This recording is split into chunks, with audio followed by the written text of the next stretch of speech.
শীতের সন্ধ্যায় এরকম ফুলকো ফুলকো যদি লুচি থাকে তাহলে আর কি লাগে বলুন তো। আর এই রেসিপিটা কিন্তু খুবই সহজ আর বাচ্চাদেরও অনেক বেশি পছন্দ হবে এরকম কালারফুল লুচি। বাচ্চারা কিন্তু শাকসবজি খেতেই চায় না, চাইলে কিন্তু তাদেরকে এভাবে পালং শাক দিয়ে লুচি বানিয়ে দিতে পারেন, খুবই পছন্দ করবে, সবাই কিন্তু খাবে।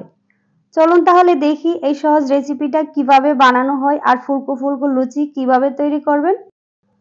চলো একটা কড়াই বসিয়ে এখানে দিয়ে দিয়েছি পানি। পানিটা যখন কিছুটা ফুটে উঠবে তখন এখানে আমি দিয়ে দিচ্ছি এক আটি পালং শাক। পালং শাকটাকে ভালো করে ধুয়ে এখানে দিয়ে দিচ্ছি। দেওয়ার পর এখানে 1 থেকে 2 মিনিট পর আমি উল্টিয়ে দিচ্ছি। আর পালং শাকটাকে আমরা 2 থেকে 4 মিনিটের মতো সিদ্ধ করে নেব, এর বেশি কিন্তু আমাদের সিদ্ধ করার দরকার নেই। সিদ্ধ করার পর আমরা ঠান্ডা পানি দিয়ে তারপরে শাকগুলোকে ভালোভাবে ধুয়ে নেব, দেন ব্লেন্ড করে নেব। ব্লেন্ড করা হয়ে গেলে তারপর এখানে আমি দিয়ে দিচ্ছি স্বাদ মতো লবণ আর দিয়ে দিচ্ছি 2 টেবিল চামচ সয়াবিন তেল। আর এখানে দিয়ে দিচ্ছি আমি হাফ চা চামচ রাঁধুনি। রাঁধুনি দিলে দেখবেন যে এই তেলাক্ত খাবারগুলো খেলে পেটে কোনো সমস্যা হবে না বা গ্যাস হবে না। তারপর সবগুলো উপকরণ একসাথে আমি নেড়ে নিচ্ছি। তারপর এখানে আমি দিয়ে দিচ্ছি আটা। আমি এখানে 1.5 কাপের মতো আটা দিয়ে দিয়েছি। আটাটাকে আমি চেলে নিচ্ছি, অবশ্যই আটাটা চেলে দিবেন। চেলে নেওয়া হয়ে গেলে আমি এখন আটাটাকে ভালোভাবে মিশিয়ে নিচ্ছি। এভাবে হাত দিয়ে কিন্তু ভালোভাবে মিশিয়ে নিতে হবে, মিশিয়ে একটা ডো বানাতে হবে। এই যে আমাদের একটা ডো বানানো হয়ে গেছে, এই ডোটাকে আমি 8 থেকে 10 মিনিটের মতো রেস্টে রেখে দিব ঢাকনা দিয়ে ঢেকে। 10 মিনিট পর আমি এখানে ছোট ছোট করে এভাবে ডো কেটে নিয়েছি। এখন এটার মধ্যে আটা লাগিয়ে তারপর আমি লুচিটাকে বানিয়ে নিব।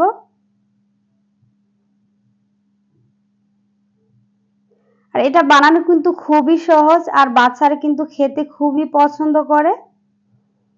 একবার বাসায় এভাবে ট্রাই করে দেখবেন। দেখেন আমার লুচি বানানো হয়ে গিয়েছে, এভাবে আমি সবগুলা লুচি বানিয়ে নিয়েছি।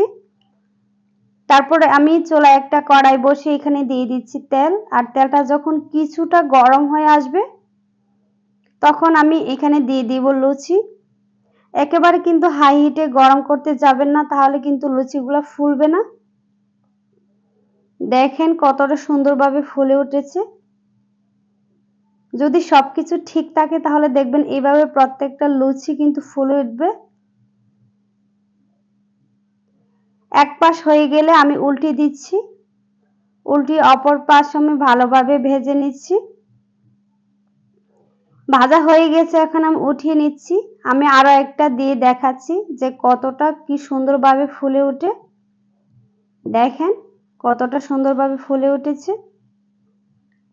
এখন এটাকে উঠিয়ে নিচ্ছি, দেন আমি সার্ভ করে দেখাচ্ছি। দেখেন কতটা সুন্দর এবং কালারফুল হয়েছে। আর এটা কিন্তু ছোট বড় সবাই খেতে পছন্দ করবেন, বাসায় একবার হলে ট্রাই করে দেখতে পারেন। আর বাচ্চারা তো এটা দিলে খুশি হয়ে যাবে। আর যদি ভিডিও ভালো লাগে তাহলে অবশ্যই চ্যানেলটাকে সাবস্ক্রাইব করবেন। সবাই ভালো থাকবেন, সুস্থ থাকবেন। আল্লাহ হাফেজ।